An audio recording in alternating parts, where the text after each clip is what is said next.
All right, we're live, and this is a Ministry on the Road leadership tip. Hope that this is helpful to you. I'm Bobby Gilstrap, and I am a part of the Dynamic Church Ministries, and we deal with leadership and training and that kind of thing.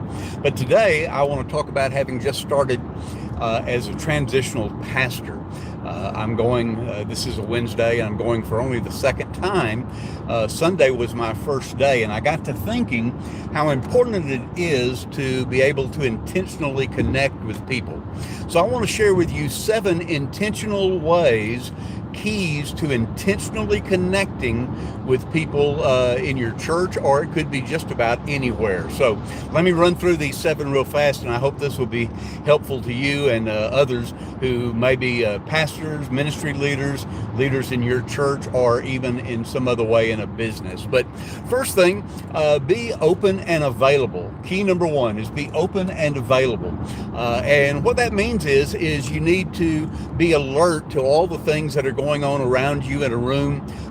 For instance, in a church, before the church service started on Sunday morning, we were in the sanctuary and people are gathering and talking. Well, I want to be able to be open and available to them. So I'm going to walk up and down the aisles. I'm going to introduce myself as a new person. I'm going to find out a little bit about them. I want to be in places where I'm available. So I'm going to be standing around a hallway. I'm going to be standing outside on a porch, wherever it may be. I want to be open and available so that they have a sense that, especially as their new transitional pastor, that I'll be available to them.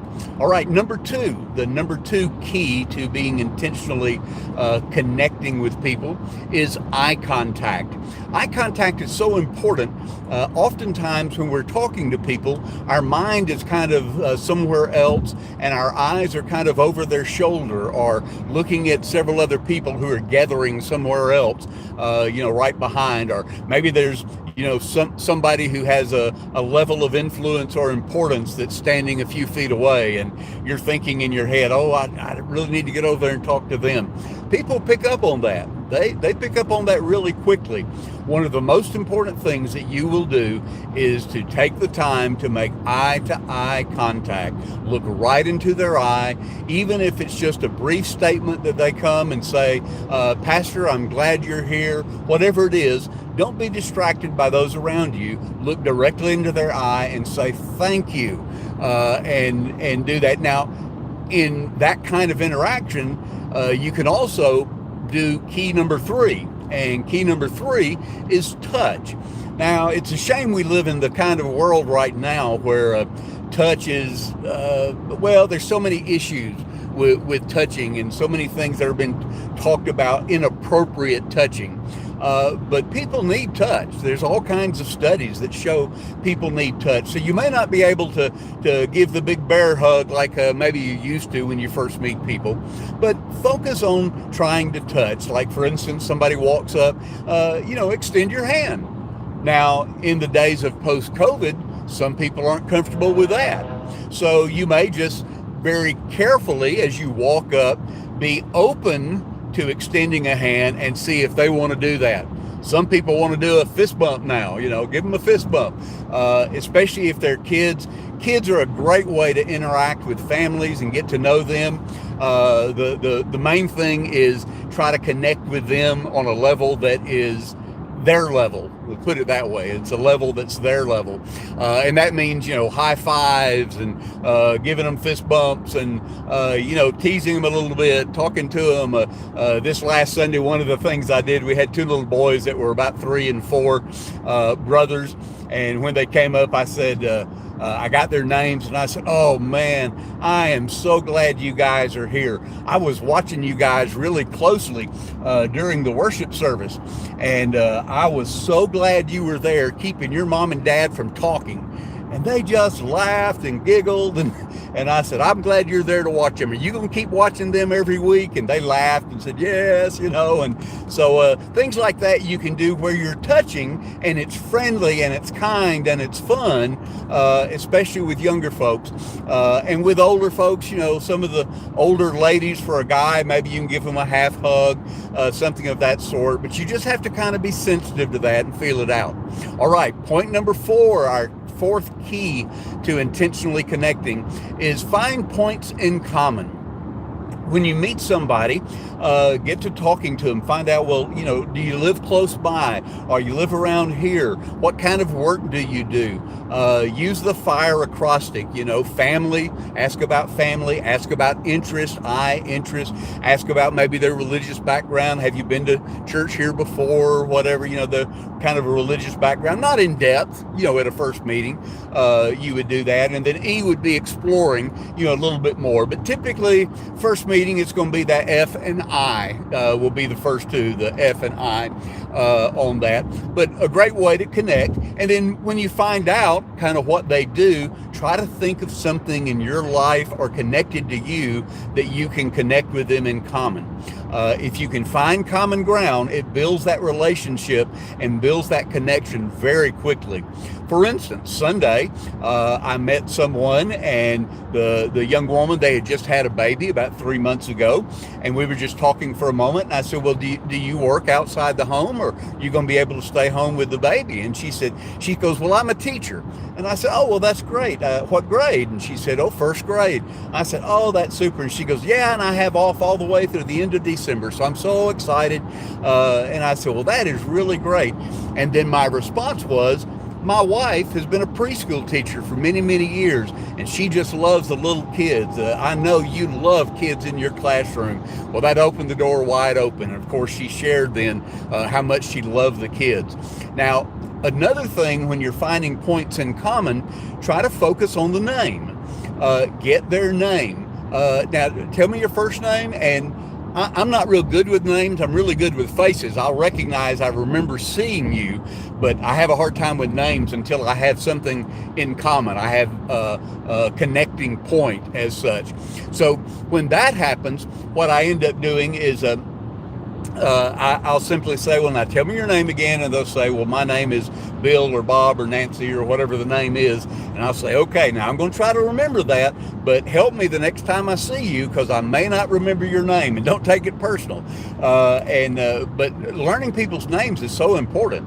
Because people find value. If they're valuable enough for you to remember their name, they find that you feel like they're valuable.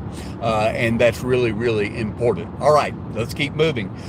Leadership number 5 for intentionally connecting is allow for authenticity. When you're talking to someone and they start sharing their story, they start telling you about some of their journey, whatever it may be more in depth at a later time, and maybe when you first meet them, but don't jump in too soon. Don't redirect too soon. Allow people to be their authentic self. And oftentimes you can ask back questions when you're talking to them. You can kind of prod the story along. You can ask them questions that kind of reach into the emotion.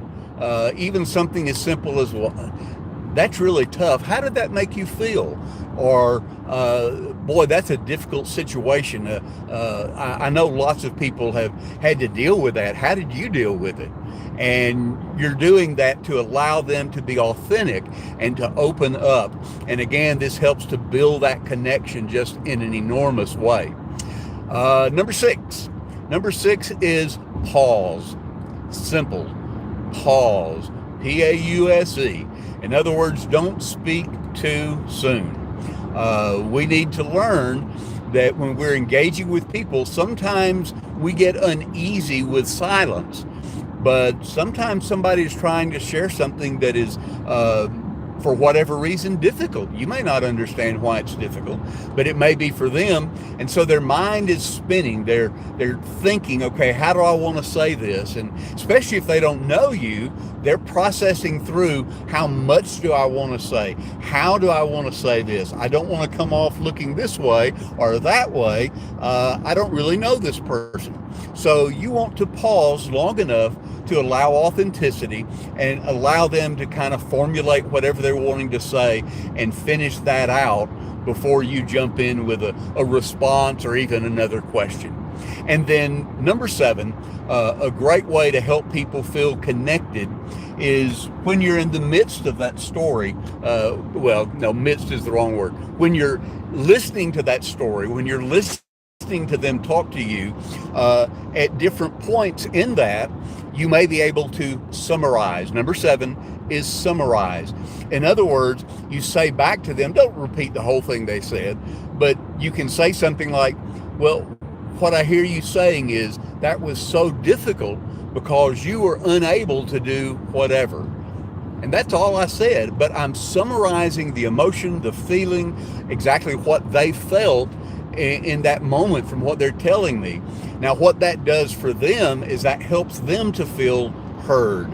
They feel heard because I said back to them, letting them know I was listening. I was present with them during that time. That's what the eye contact's going to do. That's what the brief touch is going to do. All these things are going to help them to know that you're present with them. But then number 7, when you summarize back, it helps them to know you heard what they actually said. Well, I hope those 7 intentional tips or helps for intentionally connecting will be helpful to you in your leadership down the road. We'll look for another time on the road to be able to talk about some leadership tips in the days ahead. All right. Bye-bye.